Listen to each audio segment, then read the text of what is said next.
sudah bisa dibaca ya, kecil-kecil. Ini hasil dari National Health Account sampai 2016. Saya belum ada yang 2017-18 karena belum di clean up ya. Apa arti ini? Saya singkatkan seperti tabel berikut ini. Ternyata antara 2016 dan di kiri itu 2010 ini ya, bukan 16 ini. 2010 ke 2016 ada perubahan biaya kesehatan kita. Dari pemerintah itu naik dalam waktu 10-16 ya, 16 tahun itu dari 61 triliun ke 202, lebih dari 3 kali lipat naik. Mana sumbernya? Sumbernya dari Kemenkes. Kemenkes naik hampir 2 kali lipat lebih. Kementerian lembaga lain naik kira-kira 30%. Provinsi naik 3 kali 4 kali lipat ya. Yang menarik daerah. Kabupaten kota itu naik dari 27,8 ke 75,2. Mungkin karena ini kebijakan desentralisasi. Ya. Ada kewajiban bupati dan kota untuk mengalokasikan 10% dari APBD untuk kesehatan. JKN itu naik dari 11,5 triliun ke 71 triliun. Jadi sektor pemerintah itu secara total itu naik. Nah, yang non pemerintah ada dari asuransi komersial selama 16 tahun naik sedikit dari 7 ke 13. Nah, ada asuransi sosial lain, bukan JKN ya, itu 1,7, 4,2 naik sedikit. Perusahaan lumayan 2 kali lipat. Nah, belanja rumah tangga relatif stagnan itu, naik sedikit dari 115 triliun ke 144 triliun. Total, itu naik 2 kali lipat dalam waktu 6 tahun ya, maaf, dalam 6 tahun ya. Nah, rata-rata sekitar 3% dari GDP. Ya, diharapkan sebetulnya kan 5%-an begitu. Dari pemerintah pusat 5% APBN. Nah, di kiri bawah saudara saya kutip baru baca ini kemarin pidato presiden di depan MPR DPR ya tentang anggaran ke depan. Tahun ini sama tahun depan pemerintah mengalokasikan 6,2% dari APBN. Padahal menurut undang-undang 5%. Jadi sudah melampaui itu dengan total 169,7 triliun. Ini pidato presiden hari Jumat kemarin. Jadi memang naik. Nah, tentu nanti kita lihat kemana uang ini perginya. Itu pertanyaan berikutnya. Jadi secara umum memang health expenditure itu naik. Oke. Slide berikut. Nah, inilah persoalan yang kita hadapi, saudara. Tidak ada satu penyakit pun yang bisa selesai kalau kita hanya public health terus. Health promotion, nyemprot, begitu, sanitasi. TBC nggak akan hilang, malaria tidak akan hilang. Sebaliknya, tidak ada satu masalah kesehatan pun yang selesai kalau kita hanya kuratif, obati kalau dia sakit. Jadi harus, kalau konsep level and Clark, harus ada comprehensive health intervention. Promotif, preventif, screening, treatment, rehabilitation. Semua penyakit memerlukan itu. Ya kan? Nah, kalau kita lihat dalam anggaran, ini sudah lihat, di sebelah kiri itu adalah anggaran BOK. Ini untuk UKM. Ya, untuk imunisasi, untuk antenatal care, untuk imunisasi TT, untuk penimbangan dan sebagainya, sanitasi lingkungan, penyemprotan itu yang tabel sebelah kiri. Saya punya data dari 2010 sampai 2018. Coba baca yang rupiahnya IDR itu dari 226 ya miliar tahun 2010, ini zamannya Ibu Endang, naik sampai terakhir Ibu Nila itu kemarin 6,6 triliun. Sekarang kalau saya naik jadi hampir 8,6 ini terakhir ya 2019. Ya, naik ya seperti grafik yang di bawah itu. Inilah upaya kita untuk misalnya mencapai target-target MDG yang belum selesai, target-target SDG maupun target-target RPJMN. Coba lihat di kanan itu. Berapa dihabiskan untuk belanja klaim BPJS ya 2017-2018 84 triliun. Anda bandingkan dengan tabel di kiri, naik 2018 menjadi 94 triliun itu klaim BPJS. Yang menarik saudara, kolom di tabel kanan itu coba lihat berapa habis untuk 8 diagnosis saja.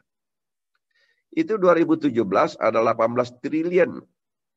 Ya, 22% dari total klaim itu hanya untuk 8 diagnosis. Tahun 2018 menjadi 20 triliun. Sama, 22% itu untuk 8 diagnosis untuk pelayanan bersifat katastrofik.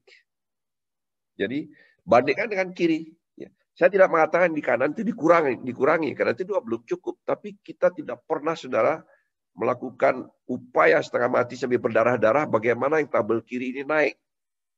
Ini maaf saya sampaikan, gagasan BOK itu tahun 2010, ya saya sampaikan kepada Ibu Menteri, Ibu Endang, waktu itu, Bu, barangkali kita tidak bisa mencapai target MDG. Waktu itu belum ada SDG ya, target RPJMN. Kenapa? Uang kita kecil sekali. Kalau di daerah itu hanya antara 3%, 12% dari total anggaran kesehatan untuk target-target MDG. Kalau gitu bagaimana katanya?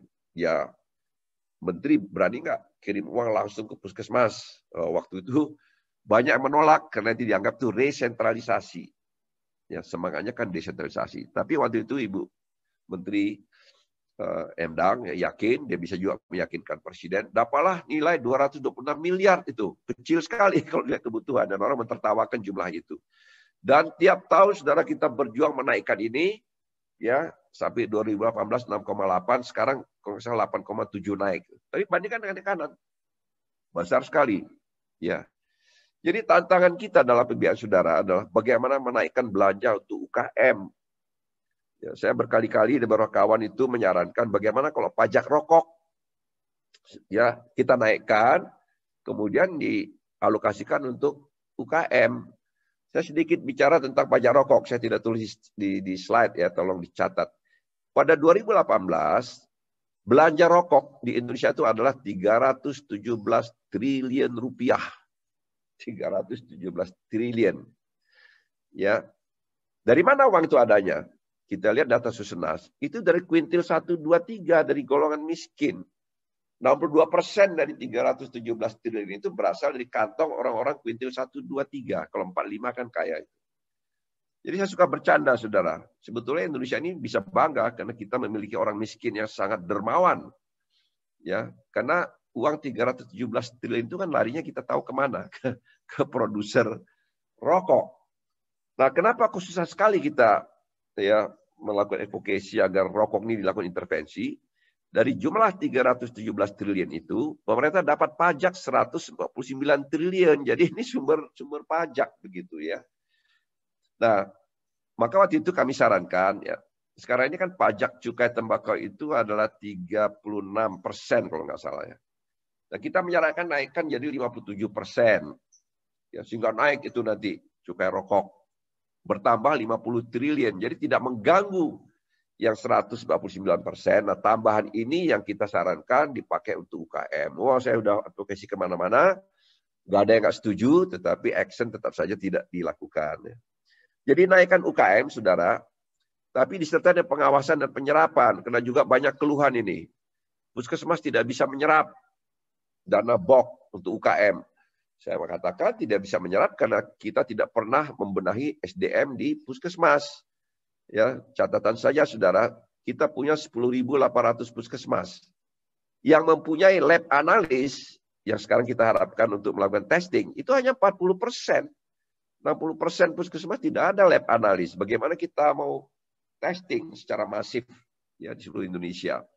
Yang tenaga gizi itu kira-kira 32%. Kita mau perang dengan stunting, tapi tidak ada tenaga gizi. Tenaga kesmas itu paling-paling 18%. Ya.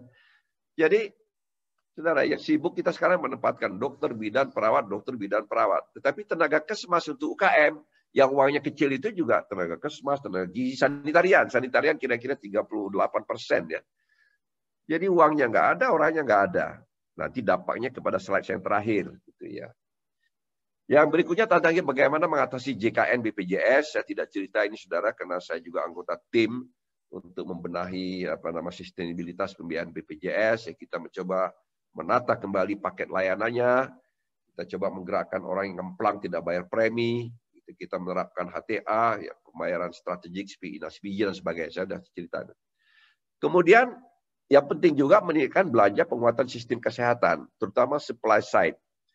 Jadi, saudara, masalah dengan yang tadi, yang tabel atas itu, yang 94 triliun itu adalah, itu terjadi inequity utilisasi. Ya, saudara-saudara kita di Papua, di NTT, di Kepulauan Maluku, ya, di Sangitta Laut, di pedalaman Kalimantan, Sumatera, di Kepulauan Riau, tidak bisa menikmati jaminan itu karena tidak ada supply side. Nah, saya sering mengatakan, saudara, kekeliruan kita dalam membiayai JKN adalah hanya melulu bicara soal demand side. Kita bicara soal premi dinaikkan, strategic purchasing, dan sebagainya. Sebetulnya kita harus juga membicarakan bagaimana menjamin pelayanan itu ada, merata di seluruh wilayah Indonesia. Itu challenge kita.